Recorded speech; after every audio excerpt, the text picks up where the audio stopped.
Hi, George. Good to talk to you. And I'm you. living in the bastion of liberalism over here in Michigan. Okay. And just to give you some background, I was married to a Palestinian, and I lived in Syria for 3 years. Okay.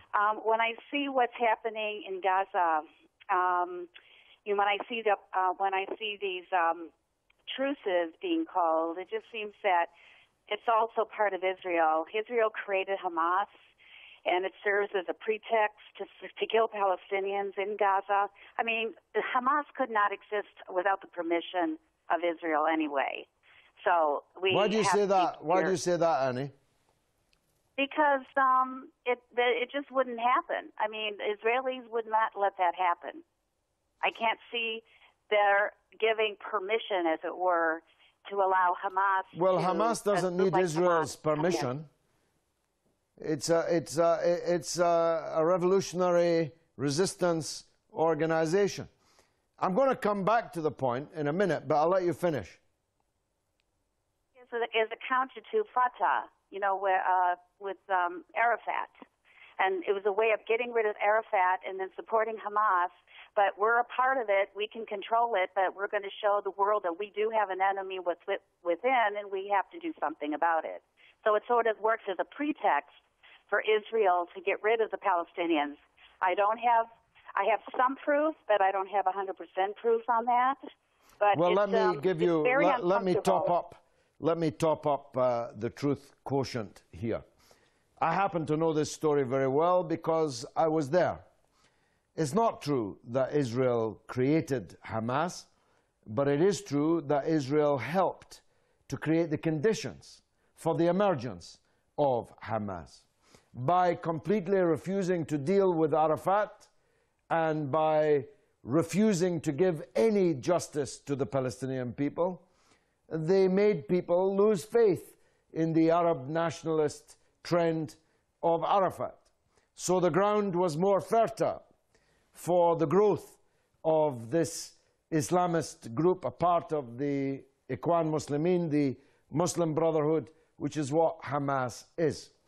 It's not true that Israel in any way inspired the creation of Hamas, but it is true that when Hamas was founded, Israel cleared the decks as far as they could to enable them to grow. I was, for example, many times in Gaza in 1980. In 1980, the PLO, the Arafat, and other organizations within the PLO were completely illegal. They were either in exile, they were in prison, they were in the graveyard, or they were deep underground.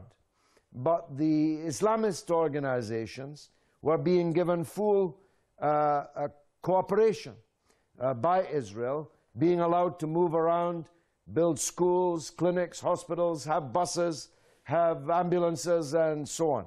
So it's certainly the case that Israel wanted an organization like Hamas to emerge and get stronger in order that Arafat and the PLO would get weaker. But that does not in any way mean that Hamas now, today, is some kind of agent of Israel or requires a license and is given one, as you imply, by Israel. That's certainly not true. Hamas are a brave and resourceful revolutionary resistance organization. And if it were not for Hamas defending the Palestinian people on the ground in Gaza, then the Israelis would still have their settlements there. They would still have their armed forces there that I saw operating there over many years in so many ugly situations. Hamas is the leading force in the Palestinian resistance. They drove the Israeli occupier out of Gaza. And whenever the Israeli army returns to Gaza, they take a heavy toll on that invading force. So there was some truth in what you said. It just wasn't the whole truth, and it certainly wasn't nothing but the truth. Now let me say what I've said 10,000 times. I am not myself a supporter of Hamas. and I never have been. I have supported the Arafat line, now exemplified by Marwan Barghouti, the Mandela of the Palestinians, serving many years of imprisonment in an Israeli dungeon. I'm not a supporter of Hamas, but I cannot allow them to be misrepresented, indeed worse than misrepresented, without answering.